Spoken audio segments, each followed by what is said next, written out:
എല്ലാവർക്കും നമസ്കാരം. കേറ്റിനുമായി ബന്ധപ്പെട്ട പുതിയ അറിയിപ്പുകൾക്ക് നമ്മുടെ ചാനൽ ഒന്ന് ഫോളോ ചെയ്യുക. അപ്പോൾ മറ്റ് ചാനലുകളെക്കാളും മുമ്പ് തന്നെ ഇന്നലെ നമ്മുടെ ചാനലിൽ ഇട്ടിരുന്നു, പുതിയ നോട്ടിഫിക്കേഷൻ വന്നിട്ടുണ്ട്, അപേക്ഷിക്കാവുന്ന തീയതികൾ ഇതാണെന്ന് പറഞ്ഞ് നമ്മൾ ഇട്ടിട്ടുണ്ടായിരുന്നു. ഇപ്പോൾ ഫെബ്രുവരി 2026 നോട്ടിഫിക്കേഷൻ നമ്മുടെ സൈറ്റിൽ ലഭ്യമാണ്. അതുപോലെ തന്നെ ഇത് സർവീസിലുള്ളവർക്ക് പ്രത്യേകം നടത്തുന്ന എക്സാമാണ്. എക്സാമിൻ്റെ തീയതികളോ അല്ലെങ്കിൽ ഹാൾ ടിക്കറ്റ് വരുന്ന തീയതികളോ നിലവിൽ പ്രഖ്യാപിച്ചിട്ടില്ല. അത് പിന്നീടായിരിക്കും പ്രഖ്യാപിക്കുന്നത്. ഇപ്പോൾ പൊതുവായിട്ട് നടത്തിയ എക്സാമിൻ്റെ കൂടെ എഴുതിയ ടീച്ചേഴ്സിന് ഈ ഒരു എക്സാമിന് അപ്ലൈ ചെയ്യാവുന്നതാണ്. അതായത് 21-നും 23-നും എക്സാം എഴുതിയവർക്ക് ഈ ഒരു എക്സാമിന് നിങ്ങൾക്ക് അപേക്ഷിക്കാവുന്നതാണ്. അതെങ്ങനെ അപേക്ഷിക്കണമെന്ന് ചോദിച്ചാൽ പ്രൊഫഷണൽ ആൻസർ കീ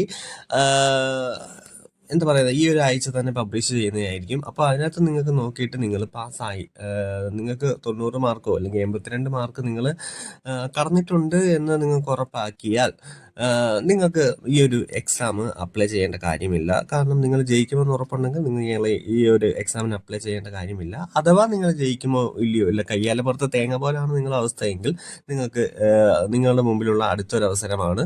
അപ്പോൾ നിങ്ങൾക്കിത് അപ്ലൈ ചെയ്ത് നിങ്ങൾക്ക് അടുത്ത എക്സാമിനായിട്ട് പഠിച്ചു തുടങ്ങാവുന്നതാണ്. എന്തായാലും എക്സാം മെയ് മാസത്തിൽ തന്നെ ഉണ്ടായിരിക്കുന്നതായിരിക്കും. പക്ഷേ അതിൻ്റെ തീയതികൾ പ്രഖ്യാപിച്ചിട്ടില്ല. പ്രഖ്യാപിക്കാത്തതിൻ്റെ കാരണം നമുക്കറിയാം, മുമ്പിൽ 10ൻ്റെ പരീക്ഷകളൊക്കെ മുമ്പിലുള്ളത് കൊണ്ട് തന്നെ നമുക്ക് അറിയാം അതിൻ്റെയൊക്കെ ബുദ്ധിമുട്ട്, പരീക്ഷയുടെ ബുദ്ധിമുട്ട് നമുക്കറിയാവുന്നതാണല്ലോ. അപ്പോൾ എന്തായാലും അടുത്തൊരു അവസരം വന്നിട്ടുണ്ട്, നിങ്ങൾ ഉപയോഗപ്പെടുത്തുക.